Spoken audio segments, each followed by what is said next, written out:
Any health-related information on the following show provides general information only. Content presented on any show, by any host, or by any guest should not be substituted for a doctor's advice. Always consult your physician before you begin any new diet, exercise, or training program. And thank you for listening to the Whole Care Network. Welcome to Hospital Warrior, Advocates and Experts, the place to listen for information, ideas, and advice on healthcare advocacy in today's complex medical world. Whether you are the champion for someone you love or want to be your own best advocate, you need facts, guidance, and support. This is the place for you. Now, here's Bonnie Friedman, author of Hospital Warrior, How to Get the Best Care for Your Loved One, and host of the show. Hi, I'm Bonnie Friedman, host of Advocates and Experts, and as always, I'm delighted to have you with us. My book, Hospital Warrior, focuses on the needs of hospital patients, but this podcast explores what advocates need and delivers the experts who can help provide it. I hope you'll find the conversation interesting, and I hope you'll become part of the discussion on social media.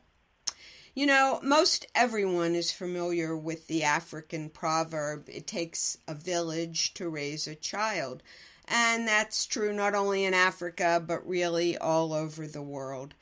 It's also true that women are the pillars of the villages and communities. They bear the children, raise them, nurture them, and support them. And most often women are the caregivers too. So families, communities, and really societies at large depend on the women. We must stay healthy and strong, and that means that our health, women's health, is also public health. Here to talk about that is a woman who knows the meaning full well. Dr. Sara Imershein is a board-certified OBGYN, a woman's health policy expert, and an educator and advocate for reproductive justice. For more than 30 years, she was a generalist OBGYN until she closed her private practice in Washington, D.C. a few years ago to work at 2 low-income women's health clinics. Her personal patients lost a talented, dedicated, and determined doctor, and I know because I was one of them.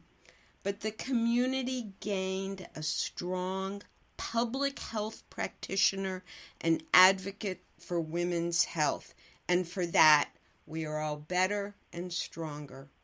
So, Dr. Imershein, or Dr. Sara as we may call you, welcome to Advocates and Experts. You are certainly both of those things, an advocate and an expert.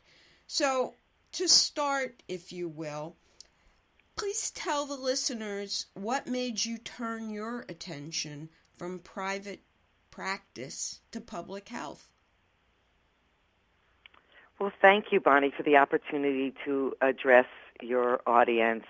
I think 2 things were major factors in my career change. One was just reaching an age when I wanted to slow down and control my life a little bit more. And the second thing was my kids went away to school, to college, and I thought about going back to school. And that's what I did. And that's what you did. And what drew your attention to public health? What made that the focus for you? Public health seemed like a natural fit for me. I'd always been interested in women's health long before I went to medical school, and I had a career in medicine where I dealt with people one-on-one. But to impact the public in general, I needed more information. And a girlfriend said to me, "What are you thinking about studying?" And I said, "Well, I was thinking maybe global health. I can help women all over the world."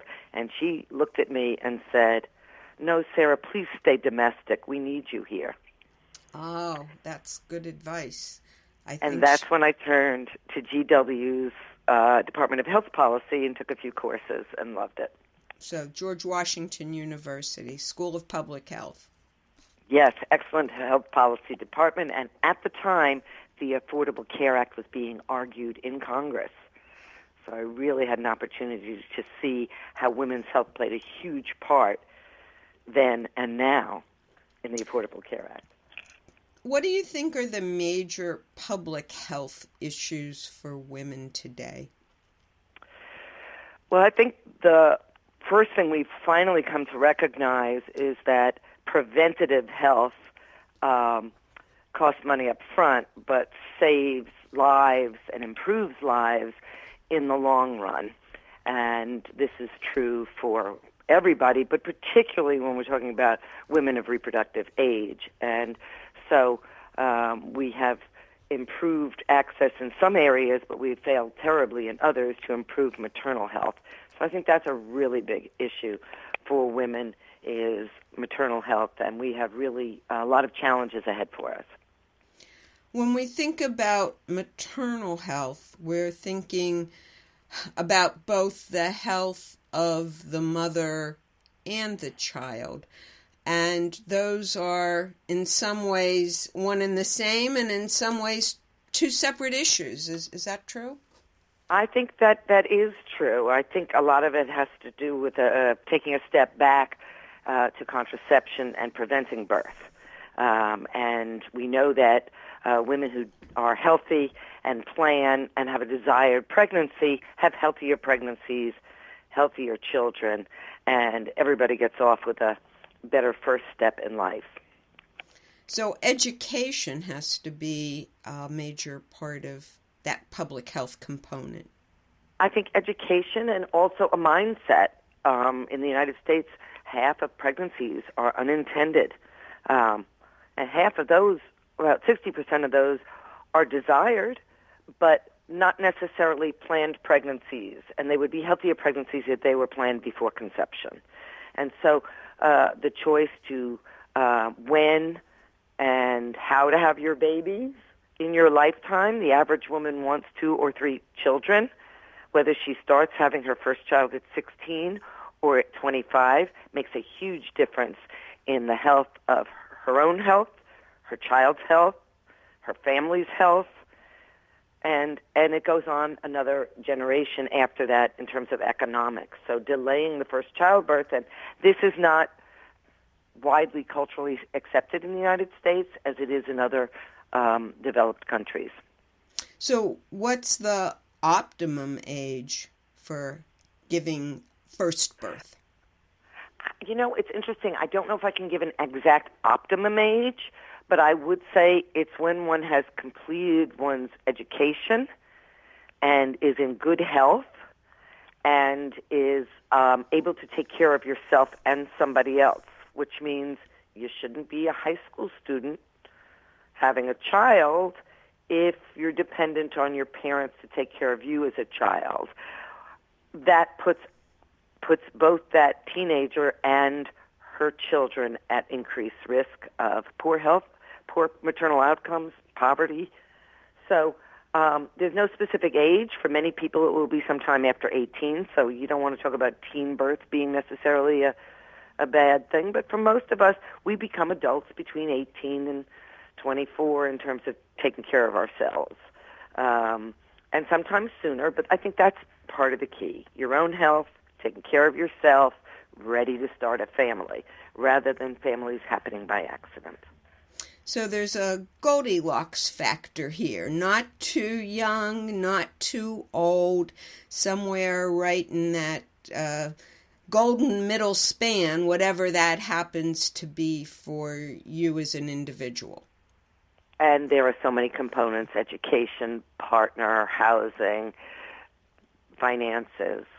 Right. So that all have to come together. Yeah, being able to take care of yourself and being able to take care of your child. Both. Right. Yeah. That would be ideal. Right. That would be ideal. And then planning the pregnancy, saying, I'm going to get pregnant now because there are activities that I can avoid before I get pregnant or do before I get pregnant that improve outcome. things like smoking and use of alcohol or drugs and things of that nature? Exactly, and getting to an ideal body weight, perhaps, exercising, eating right, being sure to have folic acid, being sure not to have anemia, common issues with young people. All of these things are important, and they're introduced at a pre-pregnancy visit if you plan a pregnancy and go and say, hey, doc, or hey, to my nurse practitioner or PA, I'm hoping to get pregnant. What do I need to know? Aha. So I think too many women might think those are things to do once they find out they're pregnant. I should stop drinking. I should start eating better. But really what you're saying, part of this education process is from the moment you decide you want to get pregnant, you have to start thinking about all of these preventive measures that you can take to increase your health and the health of the child you want to bear. I would like to back up a little bit on that even more, Bonnie. Let's go back to as soon as you become or can think about becoming sexually active, think about the possibility that if you do nothing, you'll get pregnant. Aha. And that means one's always at risk for pregnancy unless one takes proactive measures to safely prevent pregnancy and childbirth until the time when you decide it's okay to stop preventing pregnancy and plan to be pregnant. Mm-hmm. So really a lot of this has to do with education about healthy sexual behavior. The teen years have gotten longer and longer. People used to grow up and work on the farm at 14 or 16. Now you want to at least try to finish high school to get that better job, maybe even college. And all of these don't mean that sexuality in young people is on hold. Right. And the greatest thing that's been able to help women is contraception. Having low cost or no copay contraception available for women is really important to keep them healthy until they're ready to have the families they want. Because the impact's not just on that woman, it's on her whole family. Right. And writ large, it's on her community and as we started in the beginning, on society at large as well. Are young just women plain good health? Yeah. Are it's women just plain good health. Are young women getting that message? Are they getting attention focused on those things in their education, or do you think that's spotty or maybe even lacking? I think you bring up a very good point about sexual education and normal health education about one's body is really a local school-type issue. But we also know in studies where young people are given the opportunity to learn about their bodies, they want to learn. When they're given factual information, they don't have sex any younger or any sooner. They're more likely to use contraception to protect from sexually transmitted infections and to prevent pregnancy. And in studies that have made available some of these modern, long-acting, reversible contraceptions with no cost, young people are more likely to adopt these methods and much more successful at delaying pregnancy until they want to be, until they are in the right place, healthy at every level, physical health, mental health, financial health. So the education is really key, and some are getting it, and if I'm hearing you correctly, some maybe are not. It's localized and it varies. You mentioned some long-term preventive practices that are available, and what do those include? So when we look at the effectiveness of methods to prevent pregnancy, contraceptives, we think about them these days in terms of the most modern being methods you don't have to think about on a regular basis, and they don't really impact when you're having sex, thinking about getting pregnant. And these include the intrauterine devices and the implant that can be placed in the arm, which is progesterone hormone, a very safe hormone. The birth control pill would be, for example, the next level, or the ring, or the patch, because you still have to think about this either daily or weekly or monthly. So they're not quite as effective. It's very hard to remember to use something all the time so that it works when you're having sex. That's why these modern methods are so and they're so effective, and they're widely accepted once the myths and fears are dispelled. Uh-huh. And there's a lot of myths and fears in a lot of communities and in a lot of political groups that think no information is better for young people because then they won't have sex. Right. It just doesn't work that way. It's really been proven that abstinence-only education doesn't work. It increases the chances of having unprotected sex. Right. There's certain forces of nature at work there, whether we want to acknowledge them or not. Yes, and there have been some studies that talk about months delay of first intercourse, but not enough to counter the lack of information, contraception, protection from sexually transmitted infections.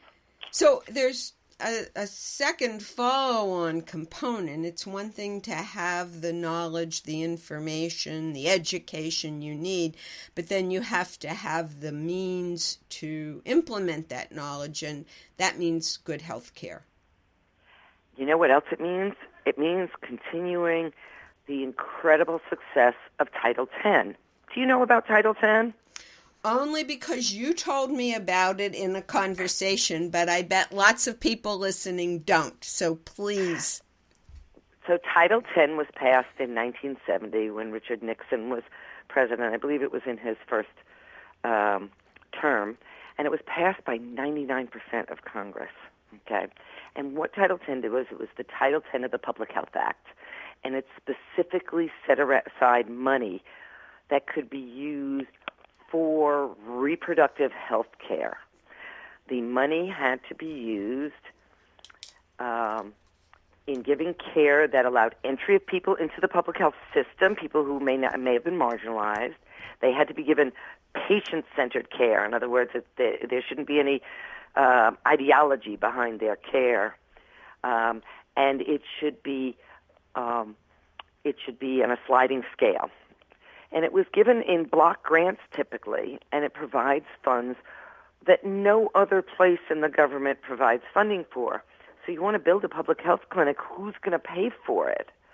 You know, Title X funds can go for it. If you're going to start a private practice, you go to the bank, you borrow money, you invest in your business, and you open your doors and you charge your fees and you pay off your loan. But if you're running a public health clinic, the margin is so small, you're not really making a profit. Who built the building? Who trained the staff? Who bought the equipment? And Title X provides for all kinds of health care options not necessarily paid for by direct health care. It can include education. It can include contraceptives where they're not paid for. But it also welcomed everybody in. Young people could come in with privacy, and it was affordable, and it promised people that they get honest information. So when we threaten that, we threaten our safety net. So Title X funding continues to this day. It's still out there. It's still available. Yes. And is it being challenged in any way? Is it threatened in any way, or does it seem pretty stable? So the rules are written by the administration, so they can be changed every time a new president comes in. There have been threats to restrict funds from Planned Parenthood, one of many entities that use Title X funds to help provide community services. By the way, none of this money has ever gone for abortion. Because of the Hyde Amendment. Because of the Hyde Amendment. It's gone for abortion, for life of the mother, incest, rape, variably at different times in history. But this goes to buying the speculum so you can do the pap smear, for example. And it is being threatened frequently. Congress makes allocations for money, but then they can change around a little bit how they use it. So it's been threatened.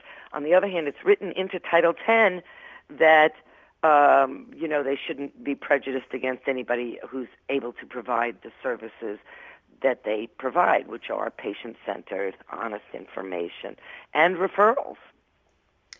And you mentioned Planned Parenthood. That's often a lightning rod nowadays. And it's true, Planned Parenthood, without Title X money, does provide abortion services. But it does more than that. And I think people lose sight of the fact that women's health is not only reproductive health. Of course it is, but it's a lot broader than that. It includes screening for high blood pressure and depression and domestic violence, and the list goes on and on. So expand that a little, if you would, about the importance of focusing on the woman's health in the broadest sense, and then being able to bring that back to why that's so important in our reproductive sense as well. You bring up some excellent points about the general screening that occurs when women come into all public health clinics that receive Title X, all safety net, community health service clinics that receive, they need to be offered a place that can refer them, not just say, oh, you need to get somebody, your blood pressure is high, you need somebody to take care of it. Your blood pressure is high, you need to go here to get your blood pressure, to get them into the system. So, and domestic violence is a very big issue that is very subtle and hard for people to discuss, but more common in our society than we know. And we know that pregnancy is not good in a situation where a woman is unsafe, whether that is elevated blood pressure or a threat of domestic violence. So constant screening for depression as well, as you mentioned, for each patient when they come in is really paramount to improving public health of our population, even if they came in initially because of a lump in the breast or because of abnormal bleeding or because she wants birth control pills. It's still an entry point for general screening on important public health issues. Vaccinations, another one. Yeah, for some women, it's the only point of entry, I believe. Is that true? Well, they do say up to 25% of women have gone to a Planned Parenthood at some point in their lives. Mm-hmm. And if we didn't have public health facilities, be they Planned Parenthood or other women's health clinics. Right. And every time somebody criticizes Planned Parenthood, they go, oh, those other clinics will take care of it, but the capacity is not there. Mm-hmm. So Planned Parenthood still remains one of the biggest doors, if you will, that are open to women who don't have the means to go to see someone in private practice. Yes, they still remain a major recognizable name that is helpful to women when they are in transition or in need, mm-hmm. which is commonly what we see. And sometimes that's young women who are maybe afraid to go to the family's doctor because they're not prepared to talk to their own parents, or they're afraid their parents might find out. So yes, and they're assured confidentiality at Title X clinics. Yeah, so these are all really important factors. There's one more that I want to spend a few minutes with you if we can, and that's the fact that we see Black women dying in childbirth at what seem like frightening rates, certainly far and above society's rates at large. And it's not just a matter of means. We saw this not long ago in the case of Serena Williams, famous, well-to-do obviously in good shape, a professional athlete, and yet as a black woman, she faced a horrific situation during her own delivery, and she could have died. Can you say something about what's going on, what's happening to black women, and why are we seeing this in childbirth? It's a very sad story of American health, where and of living in America. We used to often think, like you alluded to, that this was an issue of poverty, and we have found it is not. Controlling for education and financial ability, we find that the rate of women dying who are black or African American heritage in the United States is twice that of white non-Hispanic women. And a concept has been introduced in recent years called weathering, and weathering is a chronic stress on the body. And the chronic stress on the body increases the hormone cortisol. It's like being on steroids all the time, which reduces your resistance to infection. It causes hypertension over time. It causes blood vessel damage over time. And we know that, for example, if you have a white person and a black person with high blood pressure, the black person's at higher risk for kidney disease, for blood pressure changes that are substantial at any age compared to the white person. And this is, we believe, due to this weathering concept. So what causes weathering? It's being black in the United States. It's the chronic worry about your little brother or your son just walking up the street, or your husband or your boyfriend getting in the car and driving to the grocery store. That there is a level of stress in our society that impacts these hormones that allow people to deal with stress, but that also causes a premature weathering on their body, increasing their risks at any given age and substantially more in pregnancy for cardiac problems, vascular problems, hypertensive problems, renal and liver problems in pregnancy that can be deadly. And so this... And then there's the social component. Right, yeah. The social component of here, someone as well-respected as Serena Williams being told by staff, "Oh, you're okay." Yes, you're fine. Not listening to patients, and this is true for black women. This is true for white women, but probably more so for women of color in our country, because we know there is implicit bias and racism that wears on people, and people live with.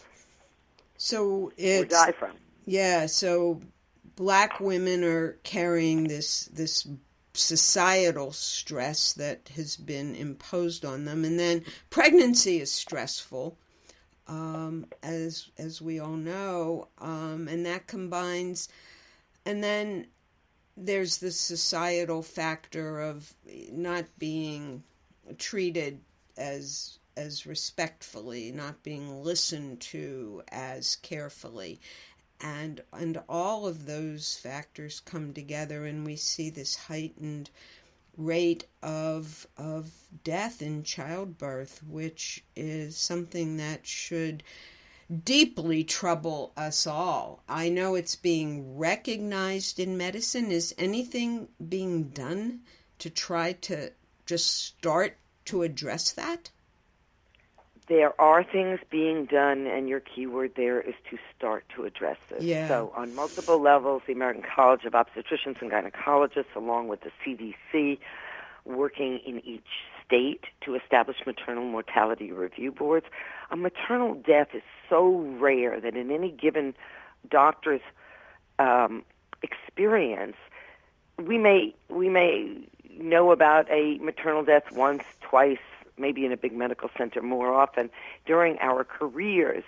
So it's easy to write it off as a once-in-a-lifetime type of thing. But when you aggregate the information, we have found systemic errors at every level, from the person bringing the patient into the hospital, from not having transportation available for people, for phone people not taking things seriously, for doctors not calling for the right medications fast enough when they see problems.